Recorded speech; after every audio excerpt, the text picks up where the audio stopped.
Coucou les petits loulous. Aujourd'hui, Émilie lit Azuro et la sorcière. Azuro est malade.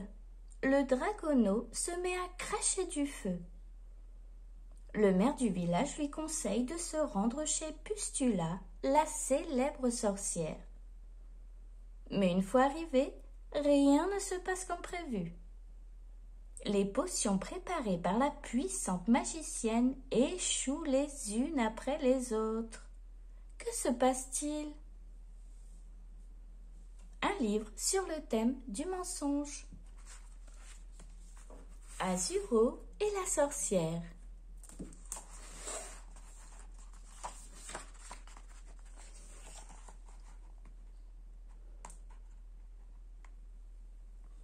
Azuro ne parvenait pas à fermer l'œil de la nuit. Pas à cause de vilains cauchemars ou d'une forte envie de faire pipi. Son ventre était tout chaud et sa gorge le brûlait. Il avait beau se tourner, se retourner, rien n'y changeait. Impossible de dormir.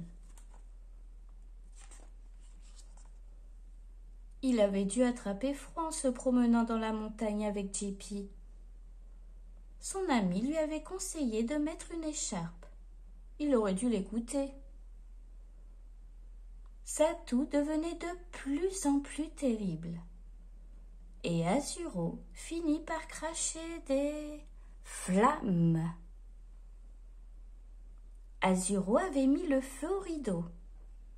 Un comble pour le pompier du village.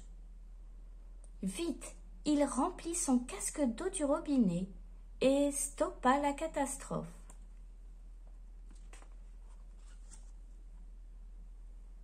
Azuro ne comprenait pas ce qui lui arrivait. À bien y réfléchir, il se dit qu'il était enfin un dragono comme les autres. Quelle bonne nouvelle! Mais un dragon qui crache du feu ne peut pas être pompier, pensa-t-il tout d'un coup. Être soldat du feu, c'est ce qu'il aimait le plus au monde. Mais c'était sûr, les villageois ne voudraient plus de lui. Il décida de ne révéler à personne son secret. JP n'approuvait pas sa décision, mais il promit de se taire.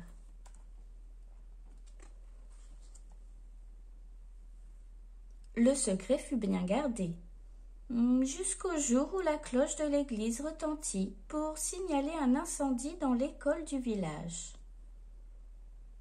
À la surprise générale, Azuro survola le feu, mais n'intervint pas. Azuro finit par expliquer au maire du village qu'il ne pouvait plus cracher d'eau. Le maire parla alors d'un ton grave. Ton secret aurait pu avoir de lourdes conséquences. La sorcière Pustula a un vilain caractère, mais sa magie est puissante. Pour la trouver, tu devras emprunter les chemins d'une sombre forêt et longer un marécage nauséabond. Tu es courageux, tu réussiras, Azuro.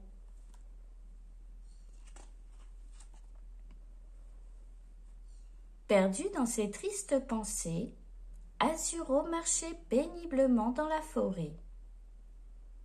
JP lui faisait la tête, mais il avait tenu à l'accompagner. La maison de la sorcière était biscornue, vieille et miteuse. Exactement comme l'imaginait Azuro. Il frappa à la porte. La réponse ne se fit pas attendre. « Qui ose me déranger ?» demanda une voix aiguë.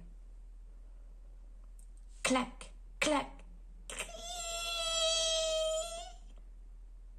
La porte de la sorcière s'entrebâilla.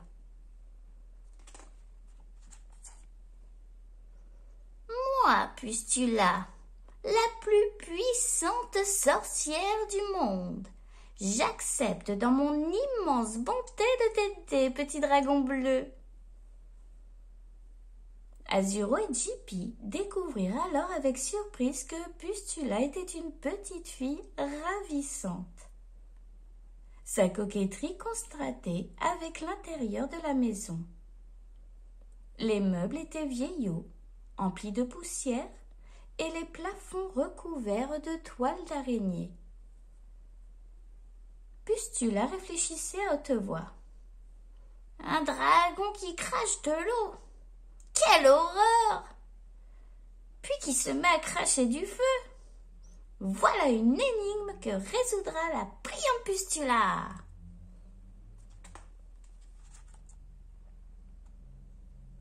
Pustula ferma d'un coup sec un grimoire et déclara d'une voix pleine d'assurance. Il ne m'en faudra que quelques minutes pour concocter une potion magique. J'exige un silence absolu pendant toute la préparation.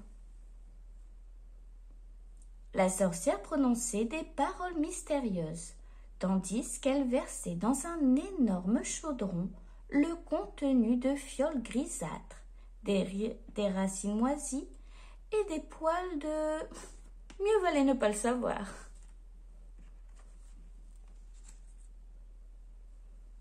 La potion est prête. Bois et constate l'étendue de mes pouvoirs, Azuro, ordonna Pustula. Mais le résultat ne fut pas celui attendu.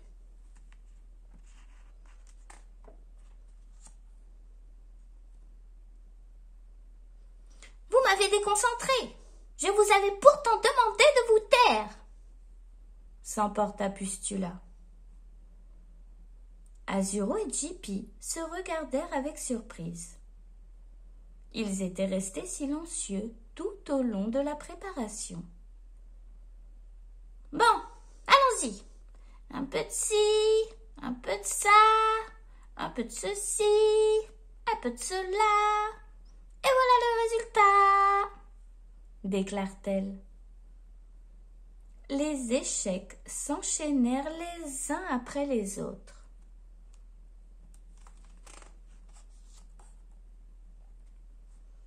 Alors qu'Azuro et Jippy commençaient sérieusement à douter des compétences de la sorcière, Pustula dit « Azuro, tu es victime d'un redoutable sortilège qu'aucune potion, si puissante qu'elle soit, ne peut combattre. Je dois utiliser ma baguette magique et faire appel à la magie noire. Abracadanoir, abracadablu, abracadabran. Que tout redevienne comme avant. Vlam! Un claquement de porte surprit la petite sorcière et les deux amis. Une voix rauque se fit entendre. « Quelqu'un peut-il me dire ce qu'il se passe ici ? Morgane, qu'as-tu encore fait comme bêtise ? » Tata, je me suis fait passer pour toi. Je voulais aider ce dragon trop mignon et montrer que je suis une grande sorcière, comme toi, expliqua Morgane. L'année prochaine, tu iras à l'école des sorcières. Tu y apprendras à jeter des sorts et à préparer des potions magiques. En attendant, tu vas nettoyer tout ça. Gronde Pustula en fronçant les sourcils.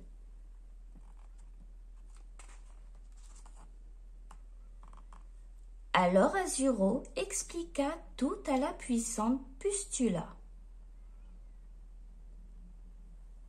Morgane, fais bouillir du thé sans provoquer de catastrophe, si c'est possible.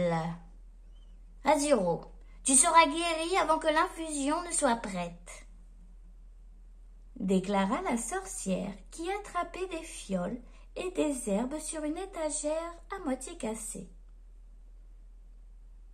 Azuro but une gorgée d'une potion dégoûtante.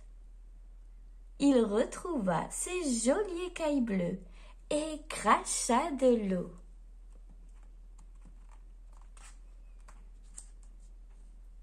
Azuro remercia Pustula, qui les invita à prendre un délicieux goûter. Avant qu'Azuro et Jippy ne partent, Morgane leur présenta ses excuses. Certains mensonges peuvent avoir de graves conséquences. Dans ces cas-là, il vaut mieux dire la vérité, répondit Azuro. Tu as 1000 fois raison, s'exclama Morgane. Azuro et Jippy saluèrent les deux sorcières et s'envolèrent en direction du village.